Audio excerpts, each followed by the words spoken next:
பாட்டு வந்தாலே அவர் தான் ஃபர்ஸ்ட் மைண்ட் வராரு. இல்லை எஸ்கே வச்சு பண்ணலாம், அது நல்லா இருக்கும் அப்படின்னு. ஆமா, அவ்வளோ பெரிய ஹீரோன்றதே மறந்து நாங்கள் வந்து அதை வேற மாதிரி டோட்டலாக டீல் பண்ணுறோம், இது பண்ணுங்க அப்படின்னு சொல்லி. செகண்ட் சாங் நாங்கள் அவர்கிட்ட போகணும் அவரே எதிர்பார்க்கல. ஏன்னா ஃபர்ஸ்ட் சரி ஒரு பாட்டுக்கு அந்த காம்போக்கு ஒன்று பண்ணுவோம், அதுக்கப்புறம் பண்ணி அவர் தான் எங்களுக்கு அதுதான் கடைசியில் ஒர்க் ஆகி பண்ணோம். ஸோ ஜென்யூனாகவே அவர் நல்லா எழுதுறாரு, எனக்கு பிடிச்சிருக்கு. அப்புறம் இந்த சோ பேபியும் வந்து பயங்கரமான ஒரு ரிச் வெஸ்டர்ன் கிளாசிக்கல் அப்படின்ற ஒரு விஷயங்கள் எப்படி இருந்துச்சுன்னா, லைக் ஆஸ் அ லிரிசிஸ்டா வந்துட்டு உனக்கு இவ்வளோ இல்லை எனக்கு எப்படி தேவைப்படும், எனக்கு ரொம்ப பொய்டிக்காகவும் இல்லாமல் நம்ம எல்லாருக்கும் புரியுற மாதிரியும் இருக்கணும், பட் அதில் ஒரு சின்ன ஒரு பியூட்டி இருக்கணும், அந்த மாதிரி தான் தேவைப்பட்டுச்சு. அது வந்து அவர் கரெக்டாக பர்ஃபெக்டாக புரிஞ்சிச்சு. நம்ம சொன்னால் அவருக்கு எப்போவுமே அவர் ரொம்ப ஈஸியாக நல்லா புரிஞ்சுட்டு நமக்கு என்ன வேணுமோ அதை கரெக்டாக பண்ணுவார். இப்போ நீங்கள் டாக்டர் படத்துலேயே அவர் நடித்ததே அவர் ஜோனில் இருக்கார், டோட்டலாக பேரலாக வேறு ட்ராக்ல இருக்கும். பட் எனக்கு வந்து அதை அவர் பண்ணும்போது ரொம்ப கன்வின்சிங்காக இருந்தது, ஓகேவா. ஆனால் அவருக்கே அது புதுசாக தான் இருந்தது, எல்லாருக்குமே அது புதுசாக இருந்தது. பண்ணும்போது ரொம்ப அதை அவர் ரொம்ப நல்லா பண்ணுவார். இன்ஃபேக்ட்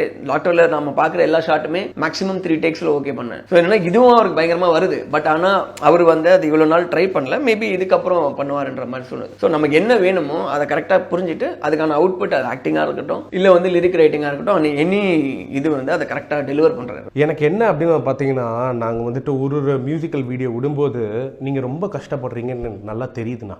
ஏன்னா நீங்களும் அனி ப்ரோ வீட்டுக்கு வந்துட்டு போகிறீங்க, படுத்துட்டு இருக்கீங்க, ஒரு வாட்டி சாங் வரும், நீ வந்து உட்காரு அப்படின்னு சொல்லிட்டு சிவானால் இன்னும் வரலையா சாங்கு அப்படின்ட்டுலாம் பயங்கரமாக இருந்துச்சு. இப்படித்தானா?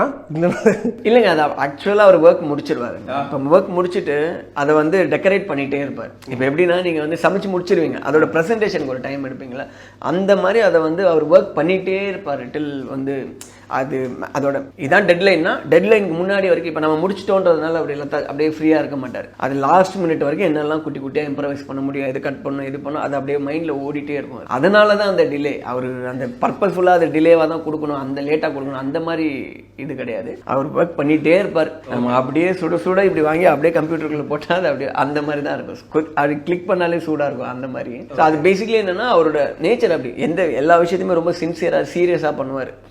அது நமக்கு டயர்ட் ஆயிடும். சிவானா ஆஸ் ஆக்டர், ஒரு ப்ரொடியூசரா, ஒரு ஃப்ரெண்டா, எப்படி மூணுமே சொல்லலாம்.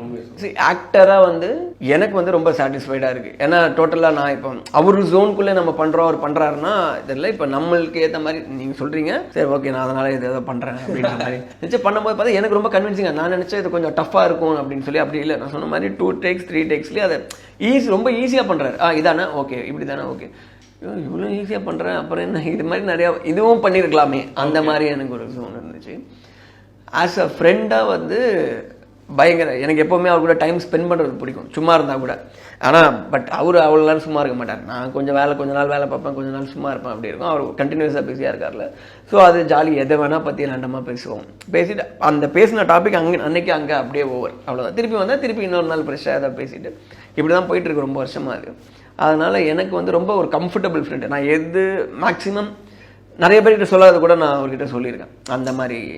ஓகே, அந்த ஒரு பாண்ட் கிடைக்கிறது இட் இஸ் ரியலி டஃப். ஆமாம் சார், அது இப்போ சடனாக வந்ததில்லை, அது ரொம்ப வருஷமாக இருந்திருக்கோம்ல 2 பேரும் ஒன்றா. ஸோ அதனால் வந்து ரொம்ப கம்ஃபர்டபுளாக என்னால் பேச முடியும் எல்லாமே.